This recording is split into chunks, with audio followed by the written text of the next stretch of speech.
Mag-share ako ng gospel. Kamusta yung pinanood natin kanina? Di ba okay naman? Ganda. Di ba? Sabi ko sa inyo eh. Hello Tingnan po, natin, excuse me po. Pwede ko po ba kayo ma-sharean? Ano yan? For symbols po. Symbols? Saan yan?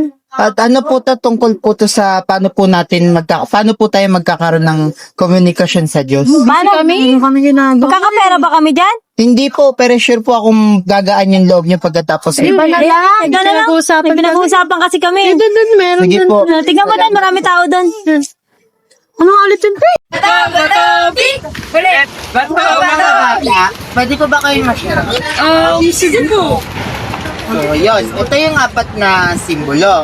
Yung una, puso. Yung pangalawa, divide. Yung pangatlo, cross. At yung pang-4, question mark. Naiintindihan ba? So, ngayon, pray tayo. Tulungan mo ako mamuhay ng ayon sa gusto mo. Ayon sa gusto mo. Amen. Amen. Yun. Thank you mga bata.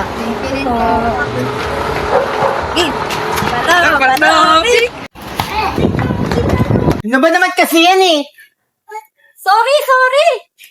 Sa susunod kasi ayusin nyo, kita nyo may tao dito eh, tapos naglalaro kayo ng bola. Kaya nga nagsisorry, di ba?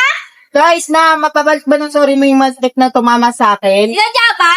Oo, kita nyo nag-aaral dito yung tao eh.